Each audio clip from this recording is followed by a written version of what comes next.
네, 여러분들 반갑습니다. 산업안전기사, 산업안전 산업기사, 건설안전기술 여러분들과 같이 공부하고 있는데요. 기본 이론편을 우리가 전체 9강을 통해서 여러분들과 같이 지금 공부를 하고 있는데 기본 이론편 마지막 시간입니다. 마지막 시간에는요, 여러분들 건설 제 챕터 6번째하고 7번째가 되겠는데요. 6번째는 건설 구조물 공사 안전 이렇게 돼 있고요. 그 다음에 7번째 챕터는 운반 및 하역 작업 안전 이렇게 돼 있습니다. 볼륨이 이렇게 크지 않은 챕터다 보니까 두 개를 하나로 모아서 여러분들이 앞으로 출제가 예상되는 문제, 그 다음에 출제가 예상되기 때문에 여러분들이 기본적으로 좀 이해를 해 두었으면 하는 문제들 위주로, 내용들 위주로 압축을 해서 여러분들께 안내를 드리도록 하겠습니다. 같이 한번 따라오시면 볼륨이 그렇게 크지 않기 때문에, 하지만 여러분들이 꼭 짚고 넘어가야 될 것들도 있습니다. 그래서 꼭 놓치지 말고 같이 한번 공부해 보도록 하겠습니다. 6번째 챕터 건설 구조물 공사 안전은 총 3개의 세부 내용으로 구성이 되어 있죠. 콘크리트 구조물 공사 안전, 그 다음에 철골 공사 안전, 그 다음에 PC 공사 안전이라고 해서 프리캐스트 콘크리트 이렇게 되어 있습니다. 총 3개의 건설 구조물 공사 안전과 관련돼서는 여러분들이 산업안전 기사를 취득을 한 이후에 예를 든다면 건설업에 진출을 했을 때 가장 기본이 되는 공사라고 보시면 돼요. 우리가 앞에서 학습하셨던 여러 가지 양중, 해체, 그 다음에 가시설, 비계 뭐 많이 있지만 그래도 콘크리트 공사, 그 다음에 철골 공사, PC 공사와 관련돼서는 가장 기본적으로 많이 다뤄지는 내용들이기 때문에 여러분들이 혹시라도 산업안전 기사를 취득을 해서 건설업 쪽에 여러분들이 근무를 꿈꾸고자 하시는 분들이 계신다라고 한다면 조금 더 신중하게 공부를 해 두시기 바랍니다. 그러면 6번째 챕터 건설 구조물 공사 안전에서는 어떠한 용어들이 많이 등장을 했는지 한번 우리가 살펴보면은요, 콘크리트 균열이 많이 보이고요. 그 다음에 진동기 사용 시 주의사항 이런 내용들이 많이 있네요. 그리고 콘크리트 층압이라는 것들도 많이 있고, 그 다음에 콘크리트 타설과 관련된 내용들도 많이 있고, 제가 짚어드렸던 균열, 진동기, 층압, 타설과 관련된 내용들은 대체적으로 철근 콘크리트 공사 안전과 관련된 내용들인 반면에 철골의 자립도라든가 그 다음에 용접에 대한 결함이라든가 작업의 제한 기준 이런 것들은 철골 공사와 관련된 내용들입니다. 그러면 마지막 하나 남은 게 무엇이 있었죠? PC 공사죠. 네, PC 공사라 함은 모든 작업이 작업장 내에서 이루어지는다라기보다는요, 공장에서 제작된 어떤 그 모듈의 형태로 제작이 된 이후에 운반 과정을 거쳐서 사업장 내에서 조립에 의해서 이렇게 구조물이 이루어지는 그러한 형태의 공사를 말한다. 그러다 보니까는 실질적으로 작업장의 어떤 여건이라든가 이런 것들이 많이 개입이 안 될 수가 있겠죠. 왜냐하면 많은 부분들이 공장에서 이루어지다 보니까 현장에서 사업장에서는 단순 조립만 이루어진다라고 보시면 돼요. 그렇기 때문에 PC 공사 아무래도 첫 번째 콘크리트 공사, 그 다음에 철골 공사, PC 공사 이렇게 가중치를 따진다라고 하면 전체의 한 60% 정도는 콘크리트 공사, 그 다음에 한 30% 정도는 철골 공사, 한 10% 정도가 아마도 PC 공사와 관련된다라고 보시면 정확하시지 않을까 생각이 됩니다. 그래서 전체적으로 콘크리트와 관련된 것들이 많이 조금 다뤄지고 있구나라는 개념들을 가지고서 한번 우리 공부해 보도록 하겠습니다. 콘크리트 타설 작업의 안전, 좀 붉은색으로 표시가 되어 있기 때문에 잘 안 보이시죠? 여러분들, 콘크리트 타설 작업의 안전입니다. 콘크리트 타설과 관련된 타설이라고 하면 우리가 레미콘 레드 믹스드 콘크리트라고 해서 공장에서 생산된 콘크리트가 운반 차량에 의해서 사업장에 도착을 하고 사업장에서 콘크리트를 거푸집에다가 부어 넣기 하는 과정을 뭐라고 이야기했느냐? 바로 콘크리트 타설이라고 이야기를 했는데 이 타설 작업 시에 대해서 주의사항이 있습니다. 한번 좀 살펴보도록 할까요? 작업 시작 전에 거푸집 동바리의 변형, 변이, 집안이 침하되어 있는지를 점검을 해야 됩니다. 왜냐? 타설 전에 거푸집 동바리에 대한 변형이 이루어졌는데도 불구하고 타설이 이루어지면 변형된 상태로 구조물체가 형성이 되겠죠. 그래서 꼭 확인을 해야 되는 내용들. 작업 중에도 마찬가지로 변형이나 변이라든가 침하가 있는지를 확인할 수 있게끔 감시자를 배치를 해야 된다는 내용들이 있습니다. 그리고 이상이 발견 시에는 작업을 중지시키고 근로자를 대피를 해야 된다. 어떤 징후라는 것들이 있겠죠. 콘크리트라는 무거운 하중의 물체가 거푸집에 쏟아 부어 넣어졌을 때 이게 이상 징후, 갑자기 침하가 온다든가 변이가 온다라고 한다면 제일 먼저 어떤 소리가 들린다든가 뭐 하는 것들, 뭐 우당탕탕, 그 전에 뚝뚝뚝 뭔가 부러져 내리는 소리도 들릴 것이고 그런 상황이 발생을 하기 전에 감시자, 항상 예의주시할 수 있는 작업하는 사람들은 그거에만 열중을 하다 보면 이러한 이상 징후를 느끼기가 어려울 수도 있습니다. 그래서 이 감시자 같은 경우에는 타설이 이루어지는 그 하부, 힘을 받는 하부에서 배치를 해서요. 혹시 변형이 생긴다든가 그 다음에 이상한 소리가 감지가 된다든가 하는 것들을 우리가 확인할 수 있게끔 감시자를 배치를 해야 된다라고 보시면 됩니다.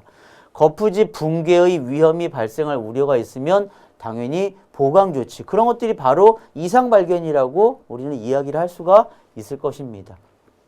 설계 도서상의 콘크리트 양생 기간을 준수를 해서 거푸집 동바리를 해체를 해라. 여러분들 뭐 지난 시간에 잠깐 언급을 드렸지만 이런 것들이 이제 굳는 과정에서 그 다음에 어떤 위치냐에 따라서 충분한 콘크리트의 종류에 따라서 시멘트의 종류에 따라서 어떤 굳는 시기가 달라진다고 말씀을 드렸습니다. 평균 재령일 기준으로 본다면 7일에 알맞는 강도, 14일에 알맞는 강도, 21일에 알맞는 강도, 28일. 우리가 콘크리트가 28일을 초과를 했다라고 한다면 어느 정도 충분한 양생 기간을 거쳤다라고 우리는 이야기를 할 수가 있습니다. 콘크리트를 타설할 때 편심이 발생하지 않도록 분산해서 타설을 해라. 여러 군데 예를 든다면 이렇게 네모난 곳에서 타설이 이루어진다라고 한다면 A, B, C, D라든가 뭐 이러한 형태로 이루어져서 뭐 이렇게 분산해서 타설을 할 수가 있게끔 해야 되는데 한 곳에서만 많이 이루어지고 그 다음에 또 한 곳에서만 많이 이루어진다라고 한다면 여기에 가해지는 힘이 당연히 많겠죠. 이런 것들을 우리는 편심이라고 이야기를 한다라고 해서 이렇게 타설이 집중적으로 이루어지지 않게끔 분산해서 타설을 해야 된다라고 보시면 됩니다. 이러한 타설을 할 때 유의사항 같은 경우 또 가능하면 타설을 하는 데 있어서 너무 높이를 높게 하지 말고 가까이 해라. 예를 든다면 여기가 타설면인데 슈트를 이용을 해서 콘크리트를 뿜어 붙이기를 할 때 이 거리가 가급적이면 가까이 이 하라는 소리입니다. 그렇죠? 비비기로부터 타설시까지 시간은 25도씨 이상에서는 1.5시간 이하. 충분한 시간을 가져라 라는 내용이고 타설시 콘크리트의 재료 분리는 가능한 적게. 재료 분리라는 것들은 뭡니까? 콘크리트는 기본적으로요. 시멘트가 포함이 되어 있죠. 그렇죠? 그 다음에 물이 포함이 되어 있습니다. 그 다음에 모래가 포함이 되어 있고 또 하나 골재. 이렇게 포함이 되어 있기 때문에 이런 것들이 적절하게 배합이 되게끔 잘 타설이 이루어져야 되는데 너무 높은 곳에서 쏟아부으면은 무거운 물체는 먼저 떨어질 것이고 가벼운 물체는 늦게 떨어지면 아무래도 층이 생긴다. 이런 층을 우리는 재료 분리다라고 이야기를 하기 때문에 가급적이면 이런 것들을 적게 일어날 수 있게끔 해야 된다. 최상부 슬라브는 이어붙기를 되도록 피하고 한 번에 전체적으로 콘크리트가 굳기 전까지 충분하게 계속해서 연속 타설이 진행될 수 있게끔 해라 라는 소리입니다. 슬래브 타설 시는 먼 곳에서 가까운 곳으로 그 다음에 보는 양쪽 끝에서 가운데로 올 수 있게끔 타설을 해라 라는 내용들이라고 보시면 됩니다. 콘크리트 타설 및 다지기 이렇게 돼 있죠. 지금 방금 말씀드린 것처럼 콘크리트를 타설하는데 몇 가지 주의사항이 있고요. 그 다음에 다지기.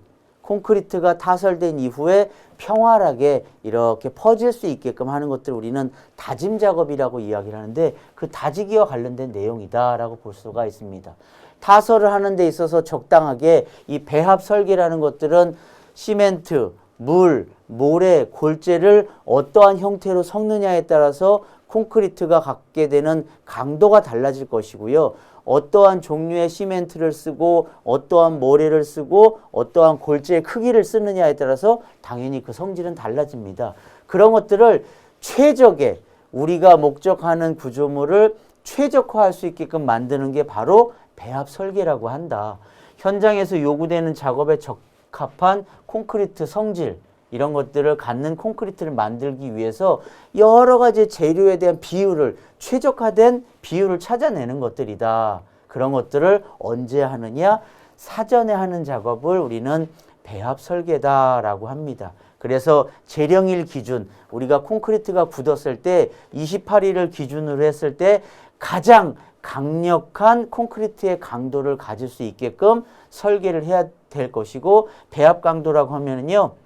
각각의 이러한 요소들을 최적화해 갖고요. 물하고 시멘트비를 정할 때 우리가 가장 최적화된 설계를 하는 것들은 우리가 배합 강도다. 그래서 설계 기준 강도하고 배합 강도를 적절하게 최적의 조건으로 만드는 것들을 우리는 배합 설계다라고 이야기를 할 수가 있다라고 보시면 됩니다.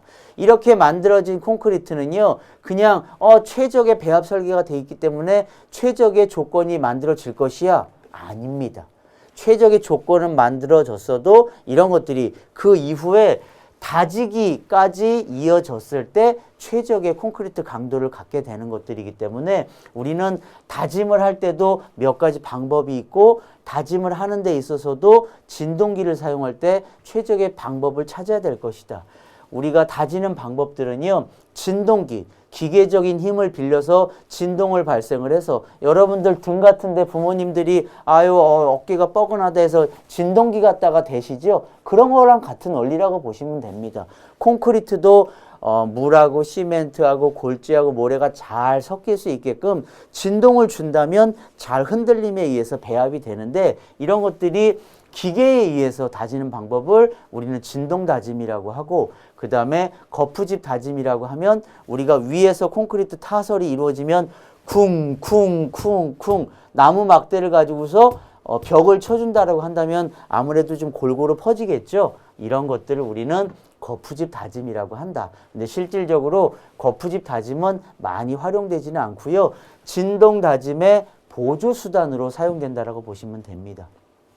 이러한 진동기를 사용할 때는 우리는 가급적이면 방법을 수직 방향으로 놓고 간격을 50cm 이하로 해야 된다. 수직이라고 하면 이렇게 아래를 향하게 되겠죠. 여러분들 우리 건설 공구 및 장비를 배울 때 핸드 그라인더 같은 경우는 수직으로 향하게 된다. 이렇게 수직으로 해서 진동기도 수직으로 간격은 50cm 이하라고 하니까 한 40cm마다 군데 일정한 주기로 해지게 되면요 골고루 진동이 될 것이다. 그리고 콘크리트로부터 이렇게 푹 담가갖고서 진동이 이루어진 이후에는 천천히 이렇게 빼주라는 이야기예요.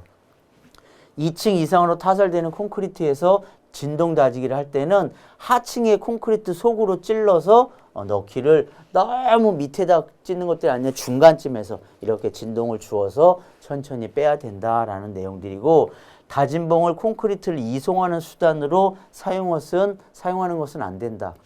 아무래도 콘크리트가 질기, 점도가 있기 때문에 이런 것들을 인위적으로 이렇게 해갖고서 콘크리트가 딸려오질 않기 때문에 아무래도 진동을 주게 되면 잘 딸려오거든요. 그래서 이 진동봉을 가지고서 여기에 하나의 무더기로 쌓여있는 콘크리트를 이렇게 긁어오는 수단으로 쓰면 안 된다. 군데군데 천천히 이런 식으로 우리가 진동 다짐을 해줘라 이렇게 돼 있습니다. 진동기를 넣고 뺄 때는 보통은 5에서 15초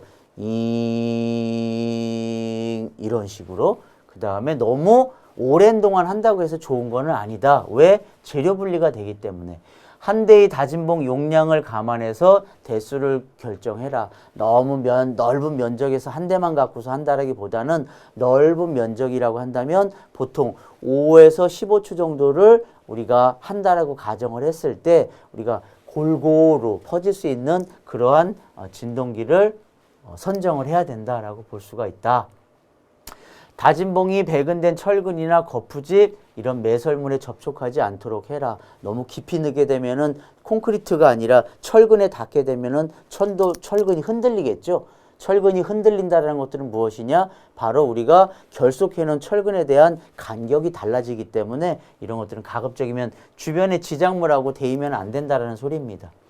다짐 소요 시간을 도출해 갖고 최적의 시간을 산정을 하라는 것들. 다짐 작업은 바로 레미콘 타설이 이루어진 순간부터 하라는 것들.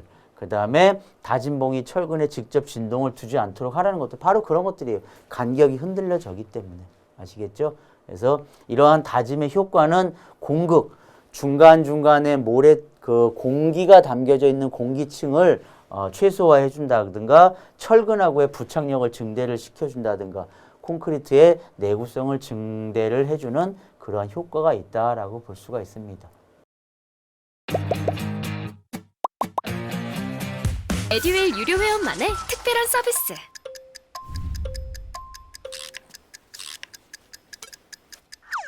하치하차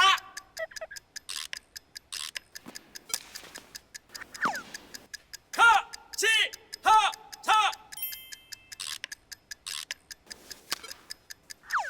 정답! 같이 하자 친구야 에듀윌 유료 회원!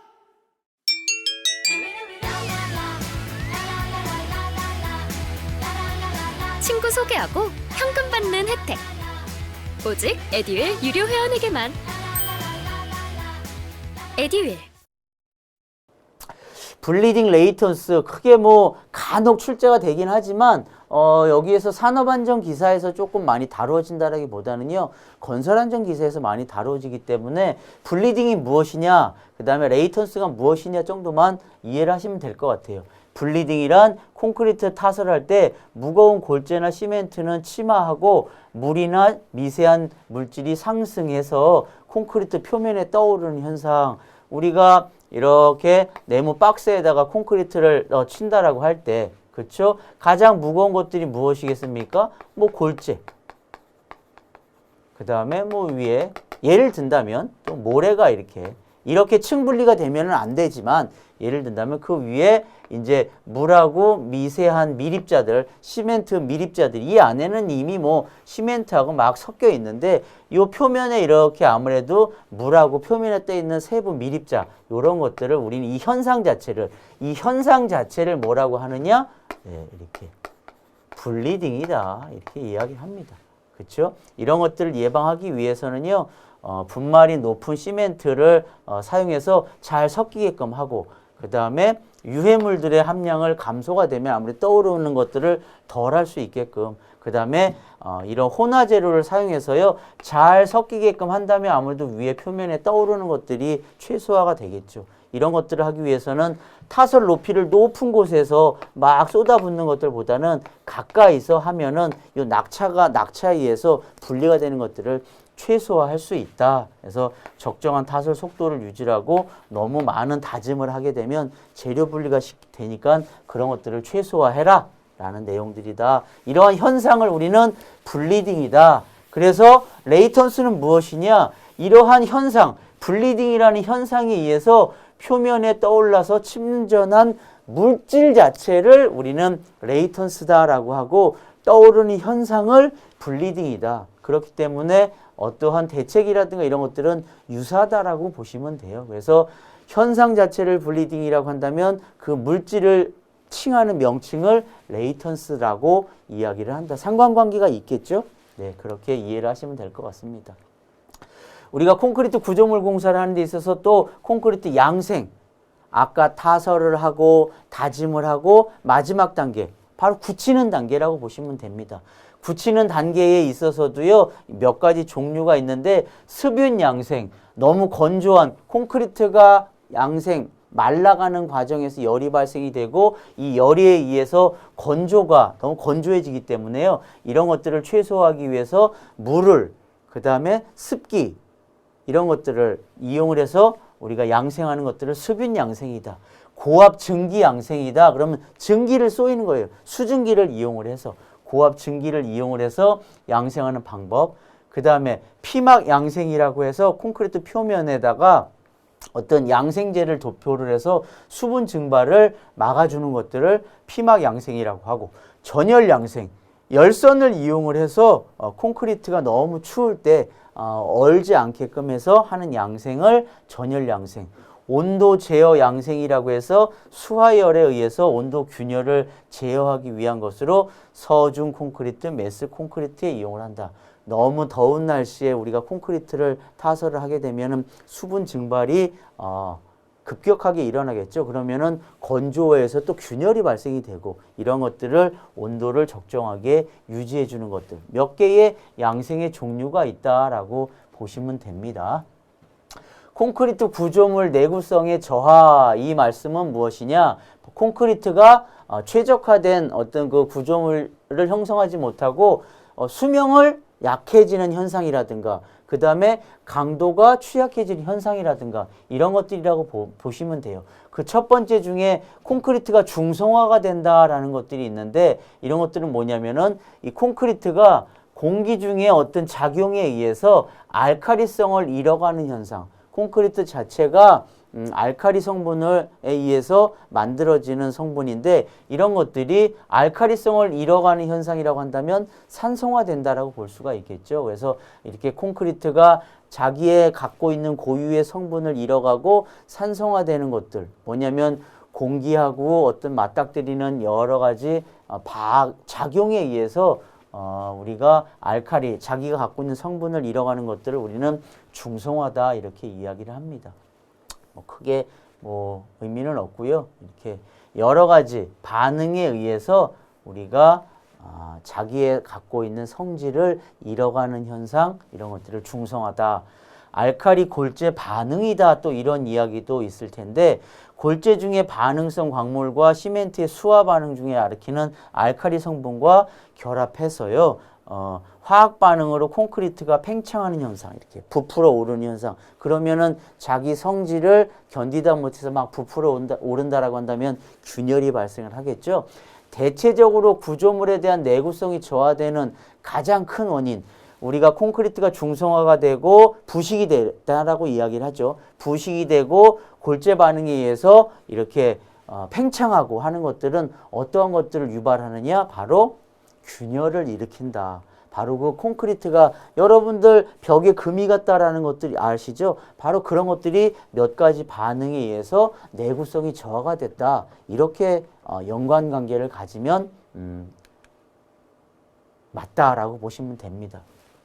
구체적으로 또 균열이라고 또 나오기도 했죠. 이 균열이 발생되는 원인은 앞에서 어떤 중성화가 됐다든가 알카리 골재 반응이 됐다든가 이러한 성분도 있지만, 몇 가지 원인에 의해서 소성 수축 균열이라든가 침하, 꺼짐에 의해서 자기가 갖고 있는 형태를 잃음으로 인해서 균열이 발생된다든가, 양생되는 과정에서 온도에 의해서 균열이 발생된다든가, 그 다음에 건조되는 과정에서 너무 건조해 갖고서 이게 소위 말해서 이렇게 튼다고 하죠. 우리가 이제 피부 같은 경우에도 너무 이제 살이 터버리면은 여기에 이제 이렇게 좀 보기 싫은 자국 같은 게 나는 것처럼 똑같아요.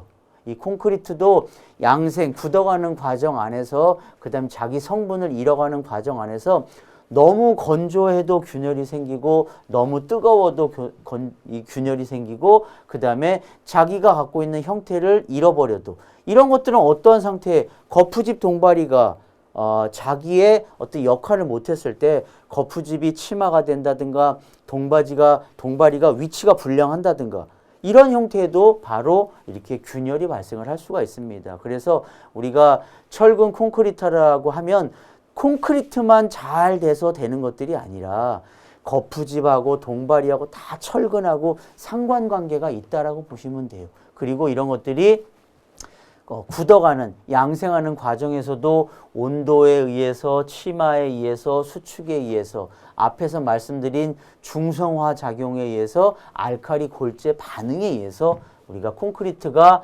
균열이 발생을 했다든가 부식이 발생했다는 것들은 내구성이 저하된다. 이렇게 볼 수가 있습니다. 아시겠죠? 무슨 의미인지. 이게 철근 콘크리트 공사에 있어서는 가장 중요하기도 합니다.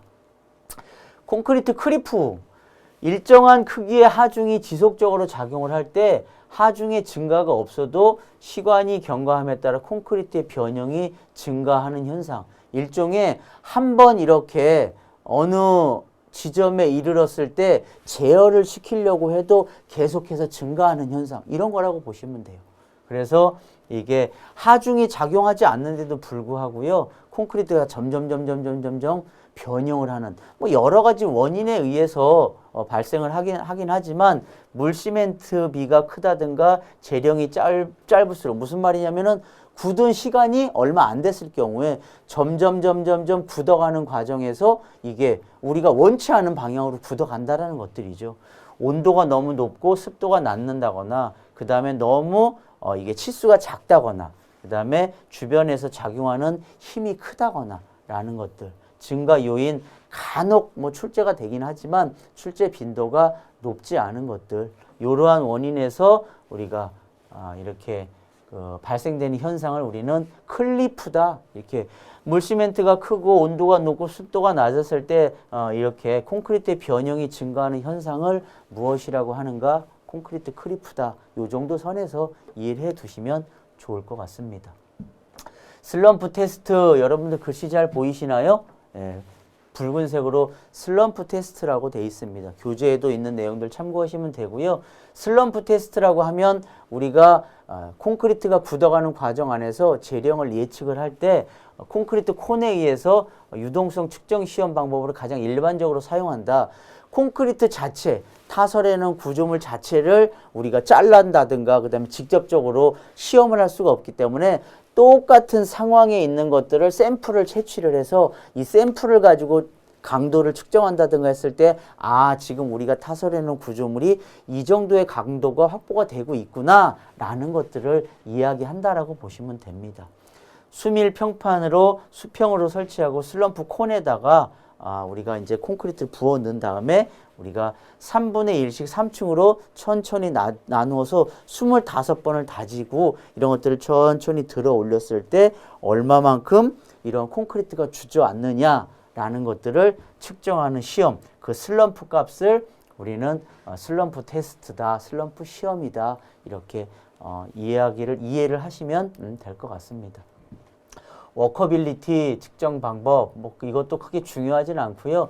재료 분리를 일으키지 않고 부어넣기, 다짐, 마감 등 작업이 용이할 수 있는 정도를 나타내는 굳지 않은 콘크리트의 성질 뭐 그런 것들 우리가 이제 워커빌리티 시공 연도라는 것들을 측정하기 위해서 슬럼프 시험, 비비 시험, 흐름 시험, 다짐 계수, 리몰딩, 캐리의 구간입 시험 뭐 이런 것들이 있다. 이런 것들은 그냥 상식선 출제된 적은 없지만 콘크리트와 관련돼서는 워낙 이제 영역 자체가 광범위하기 때문에요. 요 정도는 그냥 상식 정도로 이해를 하셔도 좋을 것 같다라고 보시면 됩니다. 여기는 가장 중요합니다. 어떻게 보면 콘크리트 중에서 가장 중요한 것들은 5번 콘크리트 측압, 측면에서 작용하는 힘 이런 것들이라고 보시면 돼요. 콘크리트 타설 시 기둥이라든가 벽체의 거푸집에 가해지는 콘크리트의 수평 방향의 압력 이렇게 해갖고서 벽체를 콘크리트를 부어 넣었을 때 이렇게 콘크리트가 가장 약한 측면으로 작용하는 힘 이렇게 양쪽으로 작용하는 힘 이런 것들을 측면에서 작용을 한다. 측압이라고 이야기를 하죠. 옆으로 수평으로 작용하는 힘입니다. 이렇게 위에서 아래로 작용하는 연직 하중과 반대가 되는 개념이라고 보시면 돼요. 위에서 아래로 작용하는 연직 하중과 반대가 되는 측면에서 작용하는 하중, 측압. 콘크리트의 타설 높이가 증가함에 따라서 측압은 증가하고 일정 높이 이상이 되면 또 측압은 감소한다. 너무 높아지면 감소를 하지만 어느 정도 높이에서는 증가한다. 우리가 컵 부집 측압과 관련돼서는요. 여기에서 정의를 해드린 이 11가지에 대해서 여러분들이 꼭 기억을 하셔야 됩니다. 부재 단면이 너무 크다든가, 그 다음에 수밀성이 크다든가, 물을 잡아두려는 성질이 너무 크다든가, 강성이 크고 표면이 거칠거칠하는 것보다는 평활할수록, 그 다음에 철골이라든가 철근량이 적으면 뭐가 많아집니까? 콘크리트가 많아지겠죠. 콘크리트가 많아지면 바로 치갑이 커집니다. 외기 온도가 낮다거나, 겨울철이죠. 그 다음에 습도가 너무 높다거나, 콘크리트의 타설 속도가 너무 빠르면 작용하는 힘이 당연히 커질 것입니다. 다짐이 너무 좋아도 안 됩니다. 그리고 슬럼프가 너무 큰다든가, 너무 딱딱하면 안 된다. 콘크리트의 비중이 크면은 치갑이 커진다. 그래서 여러분들이 치갑이 커지는 조건들은 이 정도 선에서 꼭 여러분들이 기억을 해 두셨다가 나중에 우리가 문제로서 어떤 문제들이 연계가 되는지를 한번 보시면 될 것 같습니다. 두 번째, 철골공사네요. 철골공사, PC공사는 쭉쭉쭉 넘어가도 됩니다.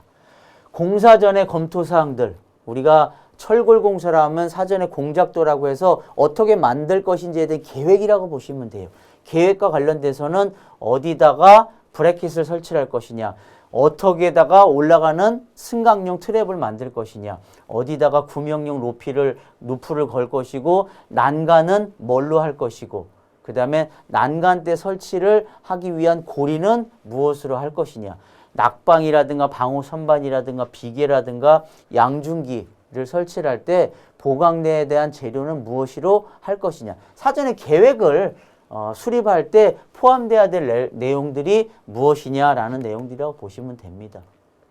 철골공사 관련돼서 좀 출제 빈도가 많은 것들은 이런 것들. 철골공사를 하는데 좋아요. 근데 기상이변에 의해서 사용을 제한하는 기준이 바로 강풍에 의해서, 그 다음에 비에 의해서, 눈에 의해서 이 세 가지 조건을 정하고 있습니다. 풍속이 초당 10m 이상일 때, 비가 1시간에 1mm 이상일 때, 눈이 1시간에 1cm 이상일 때 철골 작업을 해서는 안 된다라는 내용들에 대한 기준, 요거는 아까 방금 전에 말씀드렸던 바로 콘크리트에서는 층압이라고 한다면 철골 공사에서는 철골 작업에 대한 제한에 대한 기준, 요거 두 개 정도를 놓친다라고 한다면 여러분들 지금 공부 안 하시고 계신다라고 보시면 됩니다. 두 개는 꼭 기억해 두시기 바랍니다. 나머지는요, 비중이 이렇게 크지 않습니다. 고수 작업에 따른 추락 방호망을 설치를 하고요. 그 다음에 한 가닥에 여러 명 동시 사용을 금지할 수 있게끔 1인용 구명줄을 설치를 하고요. 당연히 낙하 및 비산 방지 시설, 그 다음에 외부 비계를 필요치 않는 공법 채택을 할 때 우리가 할 수 있는 최적의 방법을 찾아라. 그 다음에 불을 사용한다라고 한다면 우리가 울타리라든가 불티를 방지할 수 있는 성면포를 사용을 해야 되고요.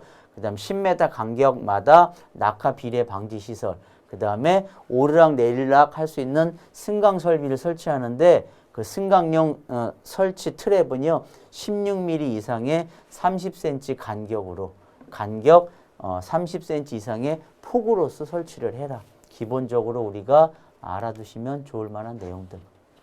이 철골과 관련돼서는 우리가 대부분 중량물에 의한 부재를 사용하기 때문에 우리가 철골 세우기를 하는 데 있어서는 꼭 이러한 크레인류가 필요하다. 고정식 크레인이라고 한다면 우리가 뭐 타워 크레인 같은 것도 이해할 수가 있겠고요. 그 다음에 이동식 크레인 같은 것들을 사용할 수가 있겠죠. 그리고 이동식 크레인, 움직이는 크레인에 의해서 작업을 한다라고 한다면은 트럭 크레인, 소위 말해서 요즘 우리가 도로를 주행하는 트럭인데도 불구하고 형식 변경을 해서 물건을 인양할 수 있게끔 하는 이런 트럭 크레인 보시죠. 카고 크레인이라고 이야기도 하는 이러한 트럭 크레인에서 우리가 작업을 할 때도 효과적으로 사용을 하는데 움직이지 않게끔 아웃트리거라는 장치를 설치를 해서 사용을 하게 되면 효과적이다라는 내용이라고 보시면 됩니다. 듀엘 유료 회원만의 남다른 서비스.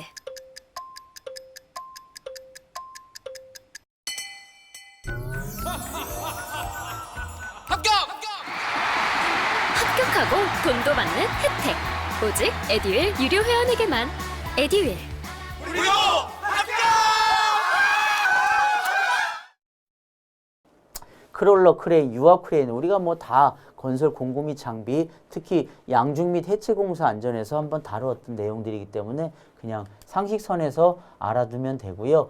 대릭이라고 해서 어떻게 보면은 고정식 크레인이라고 하지는 않지만 크레인이라고 불리지는 않지만 한 군데다가 고정을 해서요. 우리가 중량물을 인양하는 대릭이라는 장비가 있는데 가위 대릭, 삼각 대릭, 진폴이라는 대릭의 세 가지 종류가 있습니다. 그래서 가위 대릭은 360도 회전이 가능한 것들, 삼각 대릭은 270도 정도까지 회전 반경을 하고 있는 것들, 진폴이라고 하면은요 윈치를 이용을 해서 우리가 손쉽게 사용할 수 있는 어떤 대릭이다라고 해갖고요 이렇게 그림으로 꼭 생기기는 크레인하고 유사한 형태를 띠고 있죠. 근데 이제 다 대부분이 뭐냐면요 고정 조치를 통해서 한 군데에서 바닥을 고정을 한다거나 해서 우리가 윈치라는 것들을 이용을 해갖고서 물건을 인양할 수 있는 어떤 형태의 인양 기구 이런 것들을 우리는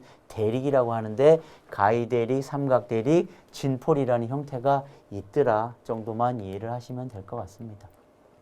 철골 공사에 있어서 철골을 접합하는 방법들은 몇 가지가 있지만 리베팅에 의해서 볼트에 의해서 고장력 볼트 내내 같은 방법이겠죠. 그 다음에 용접에 의한 방법 땅 고정시켜주는 리벳 그 다음에 볼트 그 다음에 용접 이렇게 세 가지 방법이 있다라고 이해를 하시면 될 것 같습니다. PC 공사 같은 경우는 여러분들 말씀드렸죠. 프리캐스트 콘크리트라고 해서 건설 현장 내에서 제작된 기둥, 보 이런 것들을 외부에서 제작된 것들을 운반을 해갖고요. 우리가 작업장 내에서는 콘크리트를 충진한다든가 기타 뭐 조립하는 여러 가지 방법이 있겠죠. 끼움이라든가 장부 방식이라든가 이래서요. 암수, 고정 방식 이런 것들에 의해서 조립체를 조립해서 만드는 방법이다라고 보시면 됩니다. PC 공사를 하는 데 있어서도 공사 전에는 부재의 종류가 뭐고 무게가 어떻고 작업 가능 반경은 어떻고 그 다음에 인양 장비는 무엇으로 할 것이며 주변의 지역 및 입지 조건은 무엇이다 라는 것들을 우리가 먼저 공사 전에 검토를 하고 이러한 공법들이 사전에 검토한 내용들은 어떻게 우리가 이제 이 공법을 효과적으로 쓸 것이냐에 대한 판단이 뒤따르게 될 텐데 이러한 PC 공사 같은 경우는요. 일단은 장점이 뭐냐? 공장에서 만들어지기 때문에 품질이 일정합니다. 기후라든가 날씨라든가 이런 조건에 영향을 받지 않고요. 공사 기간을 공장이기 때문에 단축할 수 있습니다. 한꺼번에 많이 만들어낼 수 있는 장점이 있는 반면에 너무 큰 것들, 아파트 한 동 이런 것들 여러분들 불가능하겠죠. 그래서 너무 대형 이러한 구조물들은 운반이 어렵고 또 이동하는 과정 중에 조건 때문에 파손될 우려도 있고 그 다음에 공장에서 만들어지는 것들이 사업장에서 조립되는 과정에서 그만큼의 품질이 확보가 되기 어려운 단점이 있으나 최근에는 많이 또 활용되고 있는 모듈형 주택 그 다음에 뭐 PC형 여러분들 저런 것들이 가장 많이 활용되는 PC 공법이 뭐냐면 저런 물류센터라고 보시면 돼요. 물류센터 같은데 대부분 부재들이 높은 기둥 같은 것들은 공장에서 만들어 와서 딱딱딱 조립하면서 이루어지는 이러한 공사가 바로 PC 공사다라고 보시면 됩니다. 운반하고 설치를 할 때도 파손되지 않아야 되고요. 당연히 변형이 되지 않게끔 받침목을 사용해야 되고 그 다음에 가급적이면 수직으로 딱딱 자기 위치에 설치가 된다면 효율적인 공사 방법이다라고 보시면 됩니다. 조립하는 단계에서도 중량물을 취급을 하다 보니까 신호수를 지정을 하고요.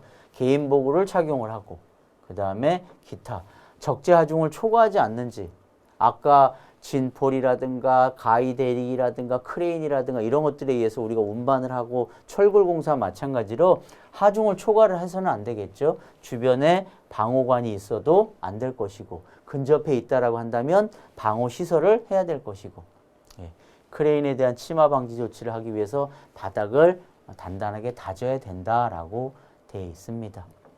여러분들 그 정도로만 이해를 하시면 되고요.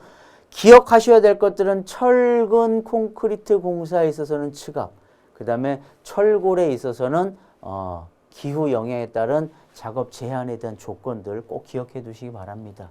챕터 7번째 운반 하역 작업 안전에서는 운반 작업하고 하역 작업으로 분류가 되는데요. 대략적으로 보면은요, 보면은 길이가 긴 물건들을 운반을 할 때 조치해야 될 사항들, 선박에 대한 승강 설비의 설치, 그 다음에 하역 작업장의 조치 기준, 이런 내용들 정도가 담겨져 있습니다. 운반 작업의 안전 수칙에서 물건이 긴 물건을 취급할 때는 어떤 것들인지 운반에 대한 경로 및 장애물의 유무를 확인을 하고요. 보호구를 착용을 하고 전체 장척물 길이의 2분의 1 되는 지점에다가 얇은 강목을 받쳐 놔야지만 우리가 나중에 인양을 할 때 공간을 만들어 줌으로 인해서 효과적일 것이다. 그리고 허리를 편 상태에서 정강이와 대퇴부, 우리가 뭐 자세를 곳곳이 허리를 펴야 된다라는 그러한 자세를 말하고 있습니다.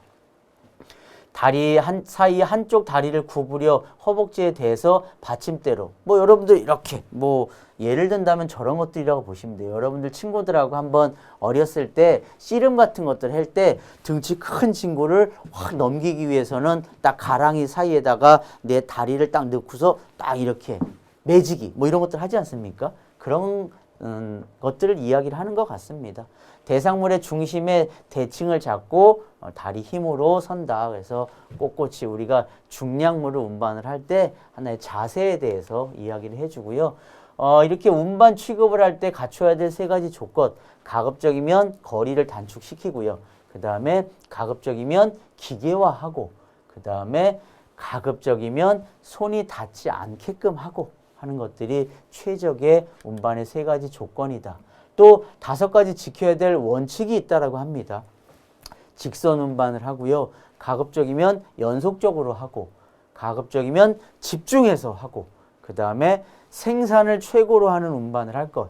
효과적인 이런 운반을 하라는 것들이죠.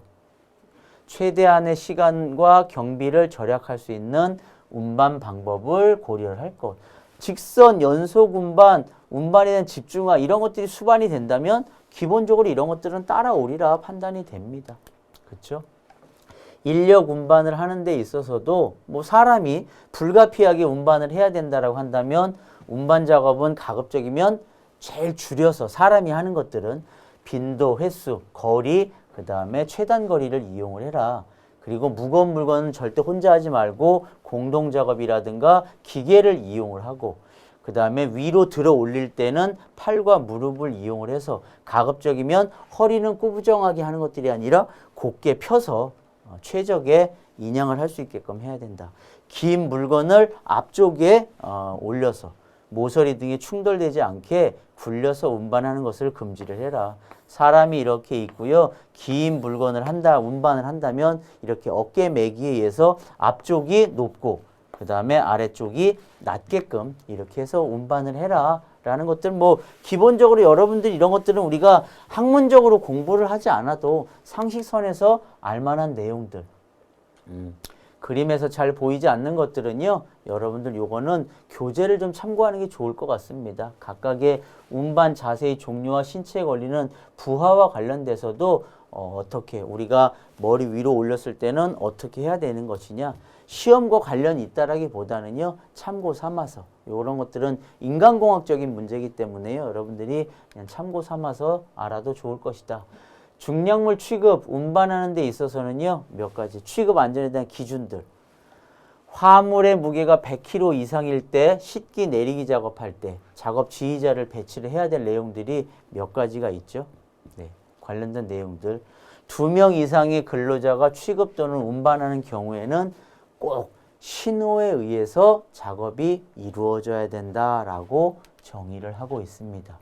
우리가 허리를 꼿꼿이 세우는 데에 있어서도 운반을 하다 보면 반복적인 사용이 이루어지고 이때 허리에 통증을 일으키게 되는데 이 허리에 통증을 일으키는 원인을 찾아보면 너무 무거울 때, 그 다음에 작업 자세가 불량할 때, 작업 시간이 아무래도 오래 걸릴 때 우리가 허리에 통증을 일으킨다라고 이야기를 할 수가 있겠죠. 이러한 통증을 최소화하기 위해서는 작업량을 조절을 하고요. 충분한 휴식 시간을 확보를 하고 그 다음에 작업 공간을 최적화해서 작업 전에는 전후 꼭 스트레칭을 해야 될 것이다. 뭐 여러분들이 기본적으로 아실 수 있는 내용이다라고 보여집니다. 하역 공사 이제 마지막인 것 같네요. 하역 작업의 안전 수칙과 관련돼서 하역 작업장, 물건을 내리는 작업장, 보통은 이제 뭐 우리가 항공기에 의해서도 물건을 내리고 그 다음에 차량에 의해서도 물건을 내리고 배, 부두에 의해서도 보통은 많이 내리는데 우리는 보통 하역이라고 한다면은 이렇게 부둣가에서 배에서 실려 물건들을 내리는 것들을 보통 우리는 하역이라는 개념을 갖고 있죠. 그래서 이런 하역 작업을 할 때는 조명을 유지를 해야 되고요. 그 다음에 통로를 설치할 때는 90cm 이상을 유지를 해야 되고요. 육상하고 그 다음에 배하고 왔다 갔다 할 때 관문이라든가 다리 같은 것들을 우리가 왔다 갔다 하게 되는데 이때도 흔들림이라든가 이런 것들에 의해서 추락의 우려가 있기 때문에 난간이라든가 울타리 등을 설치를 해라 이렇게 정의를 하고 있습니다.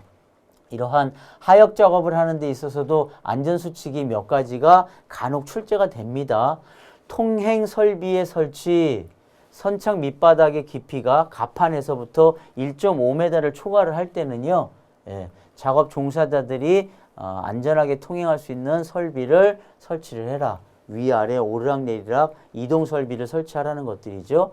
그리고 선박의 승강 설비를 설치하는 것들은 300톤 이상의 선박에 대해서 하역 작업을 할 때는 안전하게 오르락 내리락 할 수 있는 현문 사다리를 설치를 하고 그 사다리 밑에는 안전망을 설치를 해라. 이러한 것들을 설치를 해야 되는 선박에 대한 어떤 그 기준, 요게 가끔 또 나오기도 하더라고요. 크게 중요하지는 않아 보이는데 저 300톤이 어떨 때는 200톤으로 표기가 돼 갖고서 잘못된 것들을 찾는 문제 이런 것들도 간혹 출제가 되더라라고 해서 300톤 이상의 하역 작업이 진행될 때는 이러한 조건을 갖추세요라는 것들 정도 기억해 두시면 됩니다. 앞에서 설명한 이러한 현문 사다리는요. 폭이 55cm, 양측에 82cm 이상의 높이의 울타리가 있어야 됩니다. 보통 우리가 알고 있는 울타리의 높이, 상부 난간 때는 90cm이지만 현문 사다리에 있어서는 82cm 이상이라는 것들, 바닥은 미끄럽지 않은 재질이어야 된다는 것들. 그 다음에 이러한 현문 사다리는요. 근로자 통행으로만 사용을 해야지 여기다가 물건을 쌓아놓는다든가 이러한 용도로 사용해서는 안 된다라는 내용까지 여러분들 기억해 두시기 바랍니다. 기계화해야 될 인력 작업, 우리가 반복해서 불가피하게 작업을 한다고 하더라도요. 3, 4인이 오랜 시간 동안 작업을 한다든가 그 다음에 발에서 머리까지 올린다든가 그 다음에 발밑에서 어깨까지 25kg 허리까지 50kg, 무릎까지 75kg 이렇게 되는 것들. 2걸음 이상을 옆으로 이동해야 되는 작업들이라고 한다면 우리는 가급적이면 이런 것들은 사람에 의해서 하면 안 된다. 왜냐? 요통이라든가 기타 이러한 질환을 유발할 수가 있기 때문에 꼭 기계화에 의해서 작업을 해라라고 보시면 됩니다. 화물을 취급하는 데 있어서도 당연히 이렇게 와이어 로프가 사용이 되어진다면 꼬여서 끊어진 것들이라든가 손상되거나 부식된 것들은 기본적으로 사용하지 않아야 된다는 것들 아마 여러분들 아시지 않을까 생각이 됩니다. 마지막으로 화물을 적재하는 데 있어서도요. 바닥이 꺼지지 않은 튼튼한 기반에 그 다음에 어떤 칸막이 벽이라든가 이런 데다가는 기울여 놓으면 안 됩니다. 왜냐하면 같이 무너질 우려가 있기 때문에 불안정할 정도로 너무 높이 물건을 쌓는다든가 그 다음에 한쪽으로 너무 치우쳐서 이게 넘어질 우려가 있게 싼다라고 한다면 당연히 화물은 무너져 내리기 때문에 이러한 기준은 준수를 해야 된다라고 되어 있습니다. 여러분들 우리가 2개의 챕터를 한꺼번에 이렇게 모아서 하다 보니까 조금은 여러분들 지루하셨을 거예요. 하지만 또 이런 것들도 끊어서 한다라고 한다면 너무 또 이렇게 양이 많아져서 여러분들도 그 또한 또 단점이 있어 보입니다. 마지막 시간 좀 길게 가졌지만 우리가 건설 구조물 공사 안전 그 다음에 우리가 운반 및 하역 공사 안전에 대해서 중요한 것들 위주로 몇 개 짚어드렸어요. 아마 여기에서 강조했던 내용들은 몇 가지 안 되기 때문에 양은 많아도 여러분들이 그 몇 가지 정도만 공부한다면 충분하게 정답을 찾으실 수 있을 것이고요. 여러분들이 여기에서 짚어드렸던 내용들 중에서는 가급적이면 문제로서 뭐 핵심 문제 정리라든가 예상 문제 풀이 이런 것들을 통해서 한번 여러분들이 공부를 하신다라고 한다면 그렇게 어렵지 않게 이해를 하시지 않을까 생각이 됩니다. 이렇게 해서 우리가 기본 이론에 대해서 전체 알아봤고요. 이제 앞으로 시간들은 이제 실질적으로 이렇게 많은 내용들 중에서 핵심적으로 알아야 될 핵심 정리하고요. 그 다음에 이런 것들이 문제화돼서 어떻게 출제가 될 것인지에 대한 문제 풀이로 여러분들과 같이 공부해 보도록 하겠습니다. 기본 이론 긴 시간이었는데 같이 공부하시느라고 여러분들 수고들 많이 하셨습니다. 다음 시간에 뵙겠습니다.